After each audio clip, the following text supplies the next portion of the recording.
It is I, the MMO hater that plays MMOs.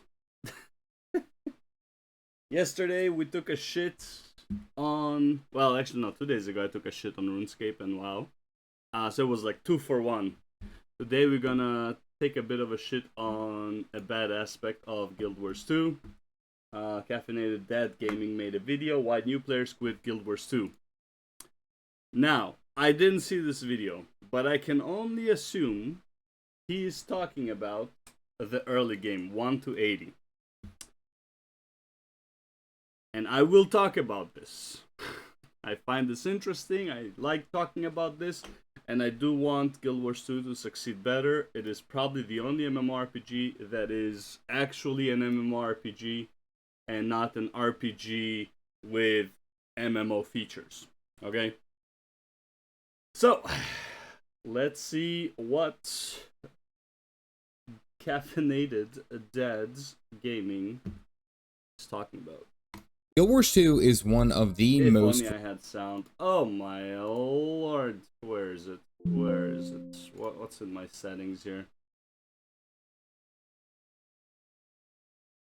Let's see. respected and flat-out beautiful MMORPGs on the market. It's got no mandatory subscription, a gorgeous world, and a community that's been loyal for over a decade. On paper, it's the perfect game. Like every MMO. Except for the subscription. Except for the subscription part. Like this whole like loyal community world part. And a community that's been... A loyal community, I think, is the core of any game, realistically. Like, I don't even think it has to do really with an MMO, right? This is the community that might seem like the friendliest, but also the most toxic as soon as you say something negative about their game, right? You have these people in WoW who hate the game themselves, but if you talk shit about it, they will tell you that you're a fucktard, okay? Like, we all know these people. Okay?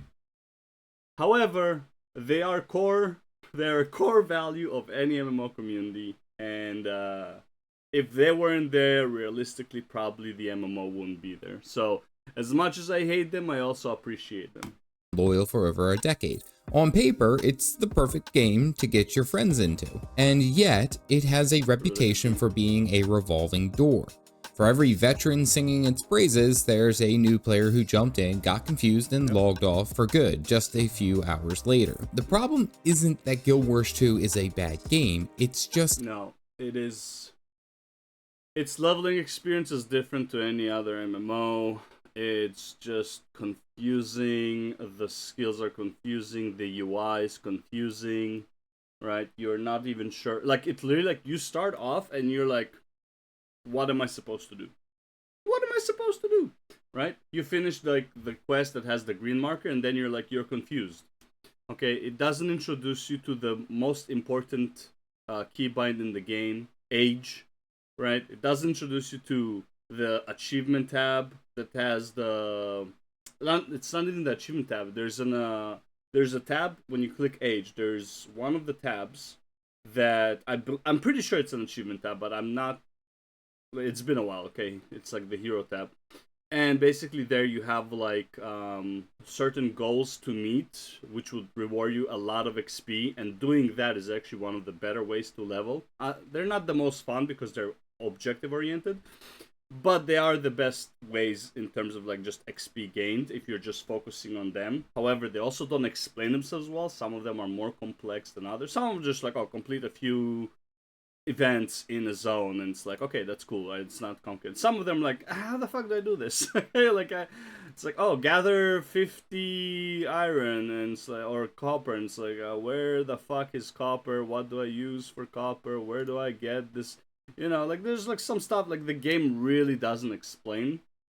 I think, honestly, let's be real, classic WoW and World of Warcraft also doesn't really explain it, but I feel like their UI is just a lot easier to get into than Guild Wars 2. The UI definitely needs, I don't know if rework is necessarily it, but maybe like more tooltips to guide a new player to use it. Like the tutorial itself, which is kind of fun, right? I think the tutorial itself is fine, but it only introduces you really to the combat and maybe some backstory. It doesn't introduce you to pretty much anything else in the game. A different game. It's built on a philosophy that goes against every other major MMO has taught us to expect. This unique design, while a huge plus for veterans, can be a minefield of frustration for newcomers. Yeah. Today we're going to break down why the beginner's journey in Guild Wars 2 can feel so overwhelming, and why so many players leave right before it gets truly magical. Make sure to like the video and subscribe to the channel for more Guild Wars 2 content. The first big Yeah. And one thing I want to say is, and this is just a belief I have, going into a game and having everything kind of available to you is overwhelming. I can see the positive in it, but I think overwhelming the player with possibilities a lot of times is a negative thing. You want to guide the player, at least for the first, honestly, up to 30 levels. Like the first main story, which is the personal story, like the first 30 levels, should be used as a guide to the player of things that there are available. Because right now what you do is you finish like the entrance, the mini tutorial with the boss fight experience, and then you're kind of like left to your own devices. You can do whatever the fuck you want, and I don't think that's a very, like, I think that's too much for new players who have never, let alone have never played this MMO. It's a lot for new players who never played any MMO. hurdle is something called horizontal progression. In most MMOs, you're on a clear straight path, what's known as vertical progression. You clear Quest Hub A, then you move to Quest Hub B. Your gear gets better and better, and the numbers always go up. It's a loop that's easy to understand and feels comfortable. Guild Wars 2 just tosses that whole idea out. It's a horizontal progression game. That means once you get a set of max level exotic gear, which is surprisingly easy to do, you're pretty much done with gearing up. This game is Ascended exotic is like what, 7 to 14% less effective, but yeah, like you can clear any content except high fractals, mid to high fractals with exotic gear. You can do raids, you can do everything really, right? But ascended, yeah, isn't about an endless treadmill for better stats. It's about giving you more options. The real progressions come from unlocking new skills, finding new places to explore, and mastering different activities. But for a new player, this doesn't feel like freedom. It feels like being dropped in the middle of a huge, beautiful forest without a map or a compass. You see a screen full of icons, hearts, and events, but no big glowing arrow telling you, go here next. Players used to a strict quest line end up feeling totally lost. They just wander from one heart to the next, wondering if they're actually getting anywhere. They see their gear isn't changing much, and they think they've hit a wall. This world, designed for exploration, ends up causing analysis paralysis. There are so many choices that players get overwhelmed and just stop. The secret is a shift in mindset. Leveling up isn't a race to the finish. The journey is the game. Progress. See, the thing is, I would agree with him if before Heart of Thorns. The problem is right now you cannot start even unlocking the most important masteries until you get to 80. You cannot unlock the mounts, right? Because that's a Path of Fire thing, which you need to be level 80 for those maps and those achievements, okay?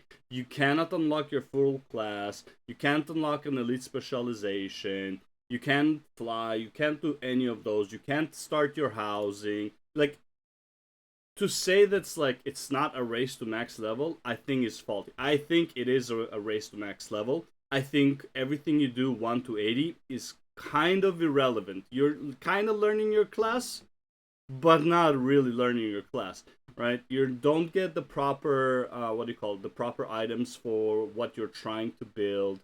You don't have enough choices of gearing to begin with, right? So it's like it's all like random. It's like, oh, this has plus health and toughness, and this one has vitality and toughness, and this one has like fucking crit chance or whatever, right? And you're like, well, I'm trying to build crit chance while leveling and I can't, right?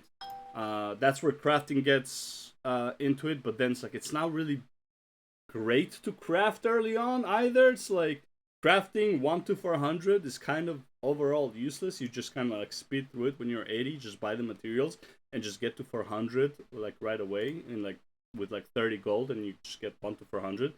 And I get it that there's the whole like the experience, the going through it is fun and all, but I don't think that's how most people play these days. Okay, knowing there is like the things that really matter in the game, knowing that they exist, kind of makes the things that feel like they don't matter, like leveling, kind of just like a chore. Right now, I'm not saying obviously you can buy a boost, whatever, and I think every expansion you buy you get a boost, and I think that also takes away from the experience. However, I think the 1 to 80 should be, honestly, I said 1 to 30. Honestly, 1 to 80 should be a fucking tutorial, like straight up introducing you to things that you will unlock later on, giving you an introduction. I think that should be happening in 1 through 80. Progress isn't just about the stats on the screen, it's about your own skill and how well you know the world. But the game does a terrible job explaining this, leaving tons of new players to think it's aimless and boring. The second reason that players bail is the absolute avalanche of information this game throws at you.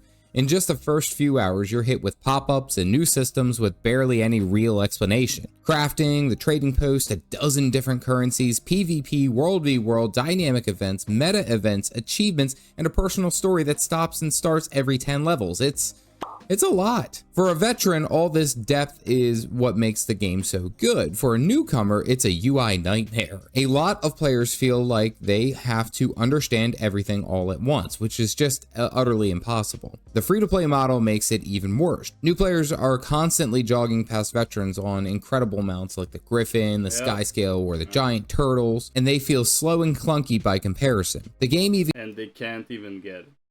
Right. I think WoW did kind of okay, where it's like you can get the mount. Well, technically you can get a mount 40 and 60, right, in Classic, but that's still something. You know, getting to 40 is a lot faster than getting to from 40 to 60. So it's like even though the guy at 60 has the speedy mount, at 40 you get your first mount, right? And if you're a druid, honestly, it doesn't matter. You get like what do you call it? The cat form, which again increases your speed. Shamans, I think, have the wolf. Not sure if it increases that much. I think it's like 30%, but still, 20-30%. That's nice, But yeah, also like what I said earlier, 1 to 80 should be like a tutorial thing that like it lets you explore everything. I honestly think like I don't even know if they can do it, cause how do you introduce Path of Fire mechanics? Right? It's like here's like a chain of quests where you're going to use a rabbit or a raptor or whatever. Like I think like it's way too much of an overhaul to do. What I think they should do, realistically, is revamp the main story from 30 to 80. Revamp that part to have in their quest a part where you use one of the mounts to give you a taste. Okay, somewhere where you use the masteries from Heart of Thorns with the mushrooms and stuff like that, right? I know that the expansions also teach you that, but let's call that the expansions really use it or reiterate on it and require you to master the aspect in order to use it. Whereas, like, these quests will introduce you to things that you are capable of. For example, you have a quest towards the end, right? When you're going towards the island where all the undead are, right? Why not give you a skiff mount for that? So you get to experience the skiff, right? Like things like that. You know what I mean? Like things like that. Okay. Similar with like I don't know. You have the mission with the rat people. Forgot their name for the life of me. I love them, but I forgot their name. Right, and you need to like destroy some holes or whatever. Why not give you like a rat for that? Not a rat. Fuck, what's their name? Skipper, not Skipper. I Skipper. The bunny for that, right? Where you have to like use the bunny jump and attack ability to destroy the holes. Like maybe things like that to introduce. I don't know. I'm just spitting out of my head, but I'm just saying that's like, yeah, it's like it's too. Also, main story, in my opinion, should give more XP so it's congruent. So you can just do the main story 1 to 80, right? I don't think you need to like explore the world too much 1 to 80. I think a lot of people quit because they have. There's too much world. But you can if you want to. Even gives you a 10-hour trial for the Raptor mount, which some players feel is less of a helping hand and more of a sales pitch to get you to buy an expansion. Seeing all the cool stuff you don't have can be super discouraging. The real solution, which the game never really tells you, is just to ignore most of it. As a new player, you should really only focus on 3 things: exploring the map, jumping into any orange colored dynamic event you see, and playing your personal story when it's available. All the other stuff, crafting, endgame currencies, complicated builds, will all click into place later. By throwing it all at you from the start, the game makes a lot of people feel like they're failing before they've even really started. If there's one mistake that's guaranteed to make a new player quit, it is using the level 80 boost. It comes with the expansion and it is presented like a gift, a tempting shortcut to skip all that leveling and get right to the real game. This is hands down the biggest trap in Guild Wars 2. The journey from level 1 to 80 is basically the game's tutorial. It's where you're supposed to slowly learn how combat works, how to explore, and what your class— I'm not gonna lie, I learned how combat works by level 10 or 15, something like that. Anything after that, and again, I'm not saying like expertly, but you get the idea. As soon as you get like the offhand, like once you can switch weapons, and you're like, oh shit, this is kind of cool, you get used to it, you kind of learn the combat. You don't know the combinations, sure, you don't know cooldown rotation, of course you don't know them. Honestly, you won't know them even at level 80 until you actually do content that challenges you to actually use those things, right? To like get better DPS, to understand your stats. But it's like the gear doesn't help you with doing more DPS anyway, so it's like your rotation, honestly, in most cases, is like click all the buttons, like while leveling. You're clicking all the buttons while they're on cooldown, and then you just do the rotation that you can, right? Like that, it's pretty much it, right? So it's like you do a lot of auto attacks and you just click all the abilities. That's the new player experience up to 80. Okay, you click whatever you have, and if it's not available, you just auto attack. So it's like I don't even think the 80, like 1 to 80, is really a tutorial. It can be a tutorial for like how events work, maybe, or something like that. But I don't think it's much of a tutorial in terms of like what the gameplay is like. Can actually do. Using the boost yanks that entire learning experience away and drops you into high-level zones where everything is way harder. Suddenly, you're fighting tougher enemies with tricky attacks, but now you have a full bar of skills and traits that you've never seen before and have no idea how they work. Surprisingly, the gear set that you get is Celestials, which is one of the very boring and basic. However, it is also tends to be one of the safest ones. So you really shouldn't fear dying in this regard. By the way, a buddy of mine was playing Guild Wars 2. When he got to 80, I told him, get Celestial. He was playing Revenant, and I told him, just get Celestial. If you get Berserker or like a mixed Berserker Assassin, whatever, like for damage, you're not gonna have a good time. Shit hits hard. Okay? You're gonna die a lot. It's going to be frustrating. I played what do you call it? I played Virtuoso throughout Heart of Thorns and a bit of Path of Fire. And I went like pretty much full Berserker. It was fucking hell because it's impossible to get the Vipers, okay? When you're like just starting out, it's too expensive. It was fucking impossible, okay? I then luckily switched to Mirage, and even with Berserker, because of all the images, it's fine. But you still get 2-shot or 1-shot by like an like some arrow you didn't see coming at you. Okay. Meanwhile, Celestial, bro, fucking you take damage, you heal back, you're good. You're good with Celestial. Okay. So when you're in experience, I think Celestial is by far one of the best sets to use. By far. Like when you're not experienced, when like you just don't know mechanics of anything, shit will one-shot you if you're not using Celestial realistically. Although it's not super optimized for every build. The general consensus from veteran players is the same. Do not use the level 80 boost on your first character. Save it for the second character long after you've learned the ropes the old-fashioned way. Guild Wars 2 has a fast, fluid, action-packed combat system that feels amazing once you get the hang of it, but it all hinges on a few key mechanics that the game does a surprisingly bad job at teaching you. First and foremost, dodging.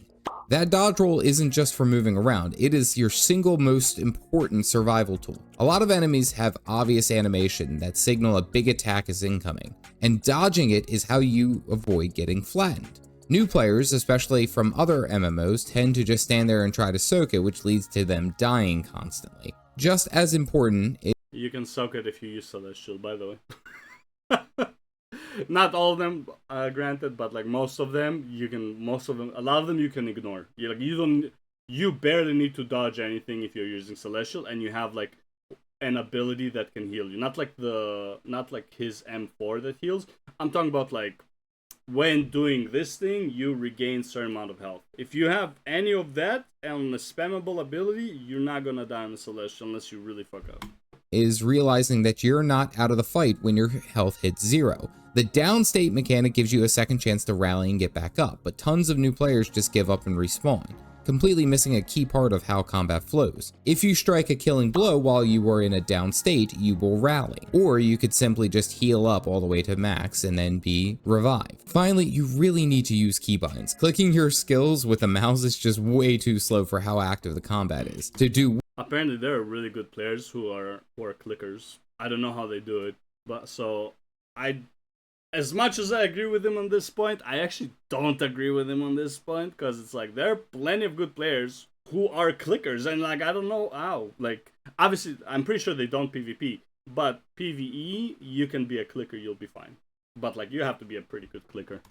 well, you need to be able to move and attack at the same time. This trifecta of combat basics, dodging, playing the down state, and using keybinds is the difference between feeling weak and feeling powerful. Players who don't get a handle on them often quit, blaming the game for being too hard when they really just were never taught how to fight properly. Now, these are just some of the biggest reasons that players bounce off of the game. If you're someone who's tried Guild Wars 2 and it didn't stick, let me know what your thoughts are in the comment section below. And for all the veterans out there, what is one piece of advice that you would give to every new player? Your tips here might be what helps. Honestly, I'll tell you right now, if you are not enjoying the combat, you are probably not going to enjoy the combat.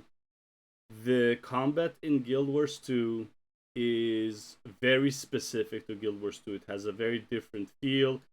It has like an ability queue to an extent. Not like if you click 2, 3, 4 and still on 2, it's going to remember 3 and 4, but it will remember like the last click that you made, right? So it's like a lot of times you're just going to be like, spamming something and for you to come up because you have to do it like right after, something like that. What is one tip that I can give new players of Guild Wars 2? Try, if you are not enjoying, man, this is so hard because it's like every class has different weapons, so it's like you don't know if you're gonna enjoy a weapon or not. Like you might start with a hammer on, like let's say you start Guardian, and it's like you start with a great hammer, or like I think you start with the sword and shield, maybe, I don't remember, right? I'm pretty sure it's a hammer. And like the hammer abilities are kind of trash. Okay, like they're not great, especially early on. Later on, there is a bit of a cheese with them that you can do ish, but I think that was nerfed. But like greatsword feels great. Dual wielding 2 swords feels great.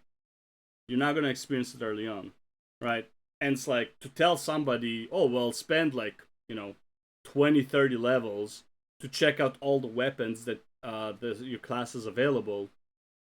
To see if you like any of them, I think that's too much, right? However, that is the only thing I can say that's like, if you are not enjoying the combat too much, like the weapon you got, every weapon has a different skill set, and it feels very different to use.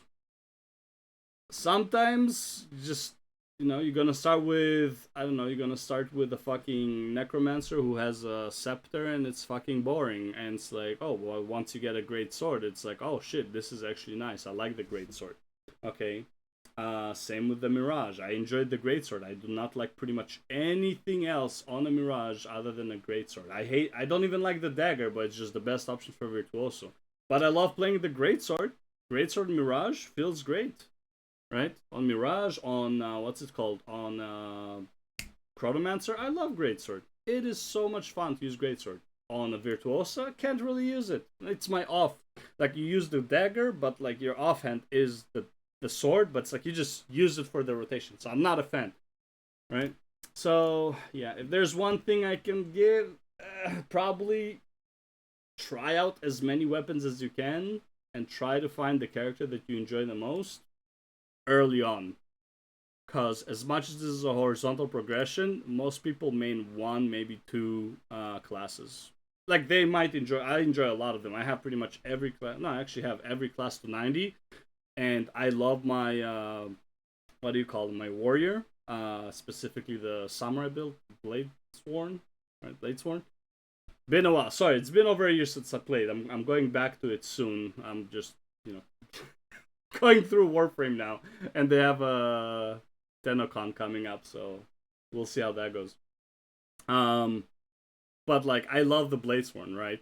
But like most of the time I'm playing my Necromancer or my Mirage, or my what do you call it? Jesus Christ, Mesmer. I keep forgetting the base class because I never use it. The Mesmer. Chronomancer is my healer for what do you call it? For fractals, or my what's it called? Necromancer Scourge healer for what do you call it? For either raid or for fractals.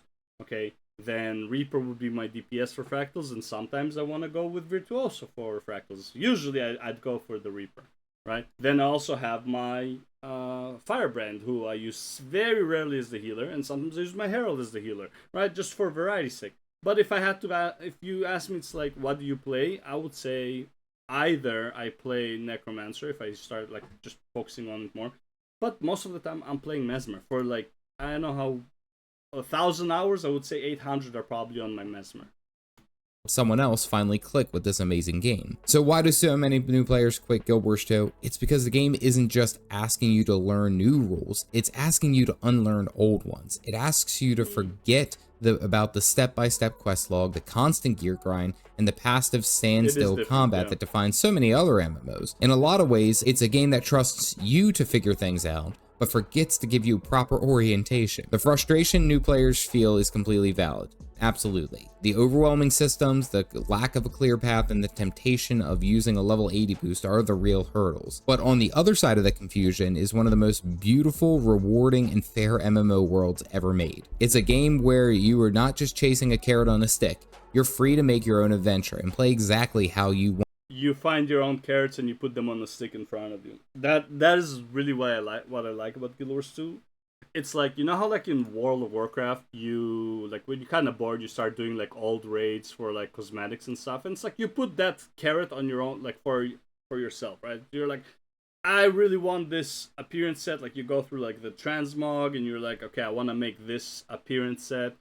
Where do I need to go? And you start farming like this old dungeon for this one. You're starting to farm this old raid for this one, yada yada, and then you mix and match, and it's like, great. That is what you do literally all the time. You decide what your carrots are. There are weekly things you can do, there are daily things you can do. You don't have to do them. They are. I like doing them because it does give you like. The game does give you a carrot to do for the week and for the day. But honestly, you can finish the weekly stuff in a couple of hours, as far as I remember. It is like if you're lucky, because sometimes like certain meta events and it's like you need a certain group. But like if you know when to log in, you can finish that one pretty easily. Like if you have like an End of Dragons meta, you're like, okay, well, I have to be on at like 7:45 p.m. Join this raid that is always happening at this time with the specific leader, and go and do it, right? It's like 40 people, and you just go smash this fucking boss, okay? And it practically never fails because it's so well organized.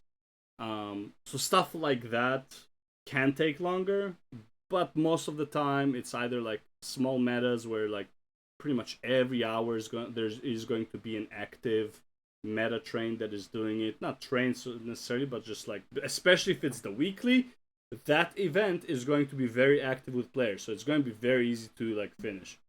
Okay, stuff like that. So it does give you a few carrots daily, weekly, but like they're super easy to do. The dailies, in my opinion, don't really even matter. You can skip them pretty much, and like it's for not a big loss.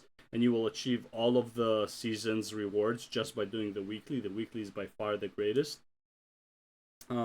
So yeah, but honestly, other than that, you literally just do whatever the fuck you want. And you also decide what kind of weeklies you want.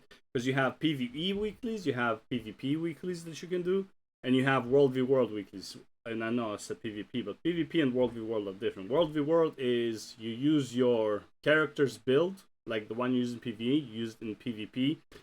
It's slightly, there are some nerfs to it, but for the most part, it is the same build you're playing with in PvE. PvP, however, you make a separate build for PvP. PvP is like Battlegrounds. World v World is like a semi-open, kind of like an open world that you just conquer like zones within the huge map, and there's like 4 maps that you can do it in. Okay, so you choose which one you want. Some people, honestly, they choose World v World and they finish it within like less than an hour. Like some weeks are super fucking fast. PvP, it's usually, if you get 7 wins, you can finish all of PvP for the week. Like 5 to 7 weeks, and that's it. Like, you know, maximum of like 10 games. Even if you're losing the PvP matches, it's just gonna take a bit longer, unless one of the requirements is like win 3 PvP matches or whatever. But like PvP and World World, if you really like doing them, are extremely easy to finish the weeklies for, right? But other than that, okay, other than the fact that you can choose what type of content you want to do for your weekly, you have to do it a week before. Other than that, you kind of just do whatever the fuck you want. I like farming legendaries, like just like going for the legendary that I'm missing, right? I finished my light legendaries, and I'm more than halfway through my heavy ones, but I like to focus more on weapons, right? So, and some weapons are just easier to get, so I just get them, I sell them, I buy materials to craft the weapon that I really want, yada yada yada. But yeah, that's just what I like to do. Right? But again, you can just do whatever the fuck, right? It doesn't really matter. Nothing matters and everything matters. It's you play your own way, and I think that's what's really cool about it. And similar to RuneScape, you never quit RuneScape. You're just taking a break because when you come back, you're at the place that you were. Like any other horizontal progression game, okay? Guild Wars 2 does the same thing. ESO does the same thing, okay? These are horizontal progressions. Wherever you quit, you can come back 3 years later. You'll be right at that spot, okay? This is like, it's just the principle of horizontal progression. It doesn't hold your hand, but if you give it a real chance and go in with an open mind, you'll find that the destination was never the point. The journey was everything. If you are just getting started here with Guild Wars 2, click this video here to go ahead and see the complete beginner. Yeah, I don't necessarily agree. I think the point is always the point, not the journey. The journey is nice. I mean, the journey has to be like, you know, interesting, but the point is the point. Like the goal is the point. Okay, like you are playing for a goal. However, you can set multiple goals throughout your journey, and you know, just whatever. Finish one, go for the next one, right? Like it's not a big deal. Anyways, yeah, I think Guild Wars 2 really needs to do something about its early game 1 to 80. I think it's great that it retains so many players later on. However, for an MMO RPG to thrive, you need to have more players. Like players who play the game for a long time will eventually quit. Okay, if you're not getting new blood, old blood will die out. Okay, they either get too old, they have less time, which by the way, you don't really need a lot of time to play Guild Wars 2. They have less time, interest change, life change, fucking, you know, became homeless like I am about to, right? All that shit. Okay. But yeah. Anyways, that's it for this video. Thanks for watching, and I'll see you in the next one. Maybe I'll see you in Guild Wars 2, but we'll see how TennoCon goes this weekend. Peace!